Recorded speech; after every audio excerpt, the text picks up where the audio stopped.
Mack Rhoades has a lot on his plate right now. He is the chairperson for CFP. He is the face of that. And he is, as we speak, trying to decide where to lead the Baylor football program, like where this thing is headed. Right now, it's 4-4, and it appears to be in a ditch. It appears to be in a major ditch. Scotty, and at 2:00 today, Scotty, I do want to get into some of your names because that interests me, and I have collected some information on a older gentleman that you are touting named Casey Keeler. I do want to talk about that, but right now I want to talk about what Saturday looks like. In addition to all those beautiful scenes that Scotty shared with us at homecoming, there will be a football game. And the Bears are favored to win this game by about 3.5 or 4 points. Now, the problem is UCF actually plays pretty good defense, and Scott Frost is not going to arrive in town with the attitude of, boy, Dave needs a victory. This could really, now again, Baylor could come out, have a great performance, and if they do and they win and they still fire Coach Aranda, then it'll be a nice way for him to go out. It'll be a nice way to honor him. If they lose, I mean, it's like certain teams like Florida and obviously LSU felt the need to make changes in a hurry and send a solid message to their fan bases. This will not stand. We are moving on. We are going to start now. That doesn't really feel like Baylor. In fact, Scotty, we talk sometimes about when Jerry Jones fires coaches, and the only in-season coaching firing he ever did was with Wade Phillips. They lost a game, and he still says he regrets it. They got blown out on the road to fall to about 1-7 or something against the Packers, and the team had quit, and he made the change, and he went to Jason Garrett as the interim.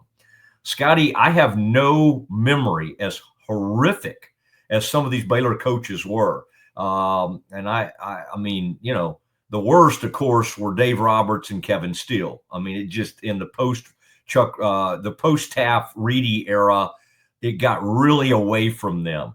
Guy Morris brought some dignity back to the job, but couldn't turn the corner. They never fired someone during the season. I guess this just right now, the fan base seems so put out and done with Aranda and just everything associated with this program. It makes you think if they lose to UCF and they fall to 4-5 and they have a bye week coming up, that they might have to make a change.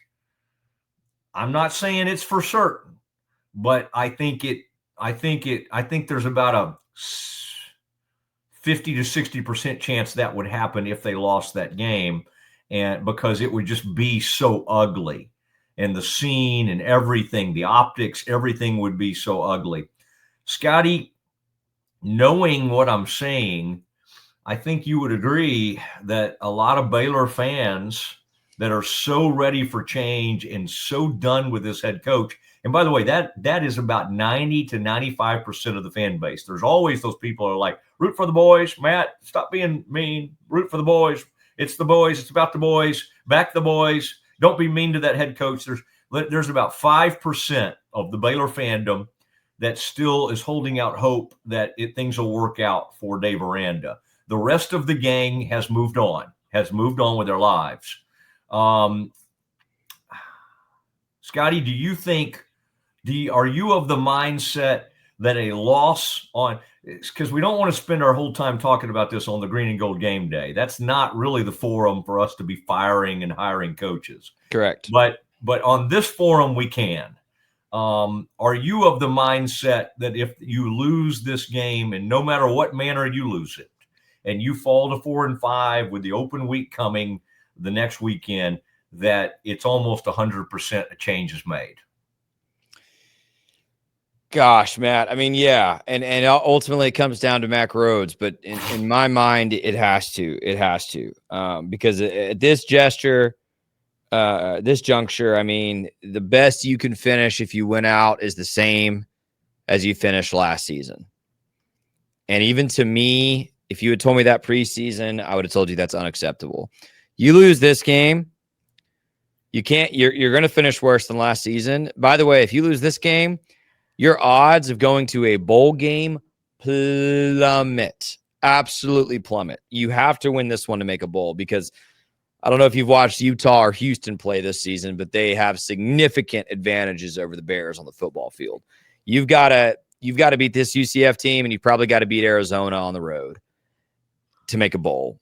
And so if you lose this one tomorrow, Matt, in front of a half-empty homecoming crowd that is probably all the way empty by the time you lose, I just don't know if there's more bottom to reach. And I said on Pete's show this morning, for me, it comes down to this. Right now, the ire of the fan base is primarily directed at Dave Aranda, with some friendly fire coming back to Mack Rhoades. If Baylor loses tomorrow and Dave Aranda is not asked to leave by Sunday evening, I think that ire of the fan base shifts to Mack Rhoades. And Mack doesn't want that.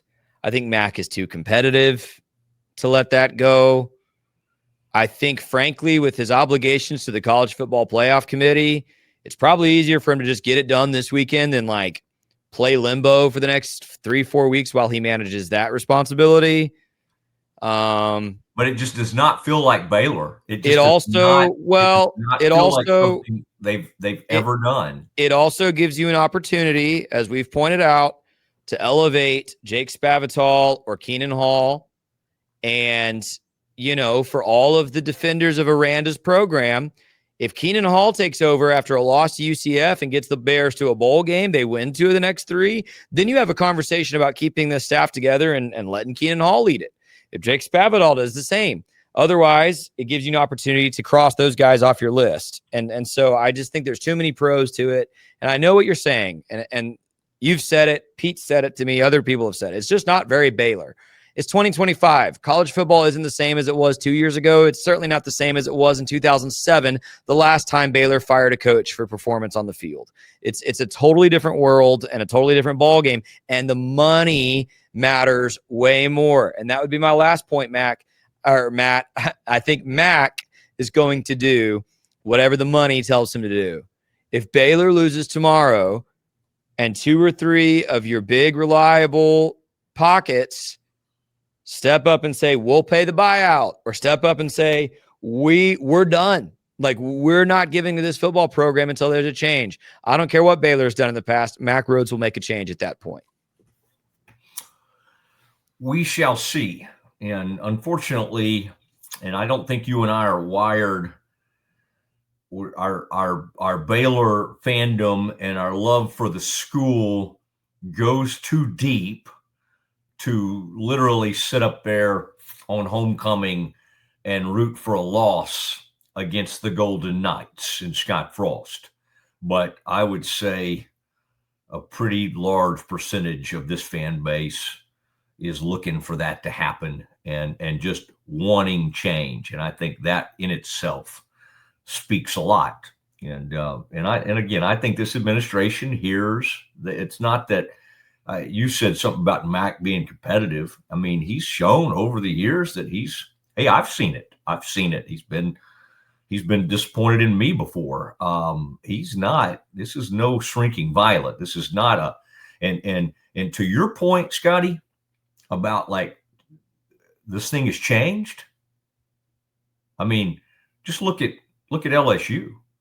A governor comes out and badmouths an athletic director who at one point had a really good reputation. They win national championships in baseball at LSU, women's basketball, have had a Heisman Trophy winner in recent years, and that AD no longer has a job. They're negotiating his exit right now, and they've already announced today that they have an interim AD who will play a huge role in this coaching search and will help name this next coach. That AD was out within days of that AD and others deciding to fire this coach. because a sitting governor. Now, again, Baylor's a private school, and thank goodness Dan Patrick and the governor, and Patrick's the lieutenant governor, but thank goodness the government, those governors, they can't really have any say about Baylor, because who knows what they would be up to. And with the lieutenant governor and the governor, they, in Texas, they know so little about football that honestly, it sounds like the Louisiana governor had a little bit of a football knowledge in him. But I don't know if they could. I'll say that though, some little Congress, some state senator out of Midlothian, Texas, got an A&M president fired. Within days, that 4-star general got canned at Texas A&M because some state senator got mad and thought he was being too, quote unquote woke, and boom, he's out. He's gone. So it's interesting. So it can happen in Texas, just like it happened in Louisiana.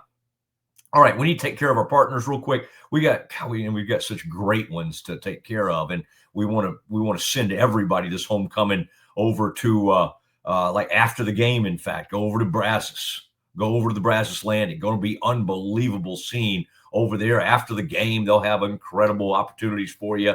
But the Brazos Landing, I saw Claude and Becky Lindsay yesterday. Just great folks. And part of our great sponsorship team here at the Mosley Show.